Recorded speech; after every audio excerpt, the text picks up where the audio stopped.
Yeah, no, it's great. Thank you. All right, I'm going to ask you this question, and then we'll also ask the opposite, okay? So, do you feel that any of your agency's current policies, programs, practices positively impact the trust between you and the community in any way? If yes, please provide specific examples. Yes, right now we are actually working on new ordinances because our ordinances are very outdated, and Okay. that's coming with the help of the Humane Society. To get our city ordinances better Mm-hmm. as one as just, like violations of the animal running loose to now if what we got working well written down now is the offenses. If this is the second time I'm coming to you about your animal running loose, the fine increases. And then if it continues, we need a whole year because each year you start over. More 30 times and more, you get the fine plus you get jail time because we're making it to where you are responsible for your animal and people are getting hurt, people are getting bit, and we can't allow it because your dog's not up there on his rabies shots, bite somebody. Now they have to go all the way to the hospital, get the shots themselves, which is a painful series of shots. And now they're suing you civilly on the civil part and like, hey, to avoid all that, look at what you're looking at here and what we can change. Mm-hmm. But just being backed by a lot of people you don't want to throw the book down and make people like, oh, they just try to push their laws down. We open it up and see what the citizens want and like. So we have some more that we have to push out to see if they like it. So once it goes to the council, the attorney, and we'll get everything enacted. Yeah, absolutely. Anything else you wanted to touch on policies, programs, practices that positively impact the trust between you and the community? Officers saying they don't know. Sorry, could you say officers saying they don't know? Yes, officers Okay. saying they don't know. When asked the questions about animal, all the officers here at the city knows the basic laws, animal control laws. Mm-hmm. Animal run loose. Hey, there's a leash law. Hey, your dog up to date on rabies. They can explain it. They can write tickets. It's not just up to the animal control officer. When it comes to investigations, of course, that's where I'll come out at. But that right there has really changed the trajectory of actually big time connection between the agency and the community because they know they're going to get an answer and they know they're going to be informed. And I always told the officers saying, I don't know won't work. And at our post academy, they always say the laws change, which we know that the laws change, and it's always up to us to make sure that we understand the laws and update ourselves. And because we do that for for criminal law, we need to do it for animal laws too. Great, thank you. You're welcome. All right, I promised you the opposite. So here it is. Do you feel that any of your agency's current policies, programs, practices negatively impact the trust between you and the community in any way?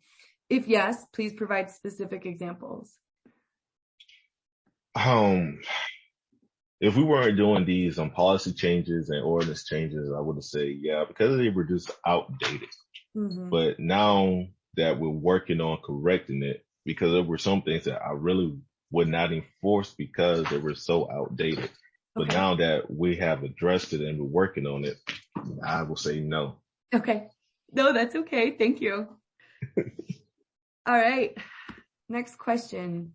What does being fair and impartial in animal control and field services look like to you? Please provide a few specific examples. Being fair is just easy to do. It's kind of hard to explain a little bit because you do it because it's the right thing to do. I don't show any favoritism. Um, even on to the wealthy, the poor, middle class, everyone gets to say, if I Mhm. can help you, I will help you. If I tell you that this is fixable, you're still going to get charged. Doesn't matter. Um, but fix it.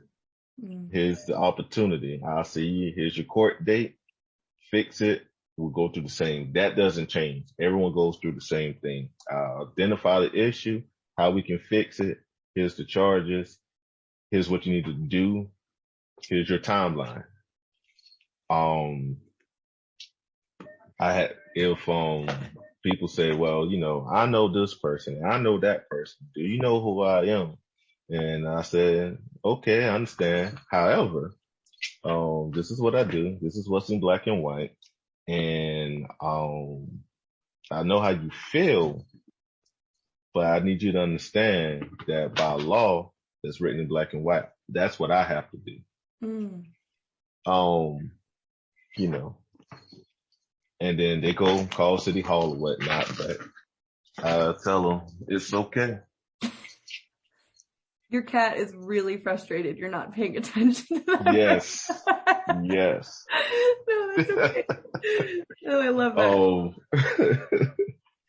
it's, but yeah, everyone gets treated the same. I will say people in the city are more spoiled than, than in the county, especially the older generation. They are spoiled. If they don't get their way, they are calling City Hall. They are calling the boss, your supervisor, anybody if they can make your day bad, they will do it if they don't agree with you. Mm-hmm. But I welcome that because then I was like, hey, I have my body cam, and when you make your complaint, they can read my body cam. I love my body cam. Here you go. Yep. And then kind of once they realize that they're on camera, they kind of de-escalate a little bit themselves. Mm. And, cause I always let them know you can make your complaint. If you have any issue, if you feel like I didn't do my job, Yeah. you can call the agency, you can call City Hall. So I'm gonna let you know everything that we talked about and everything that has happened is on my body camera. And once I download it, which is at the end of each shift, my supervisor, either the chief, whoever requested, will be looking at the body cam. Yeah. And it kind of breaks the ice a little bit more. So I was like, okay.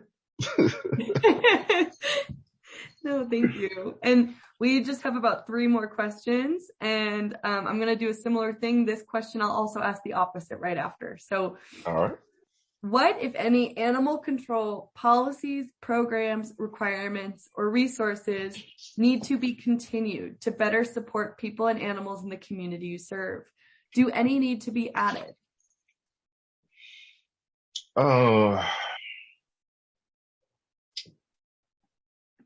would say, at the schools, Yeah.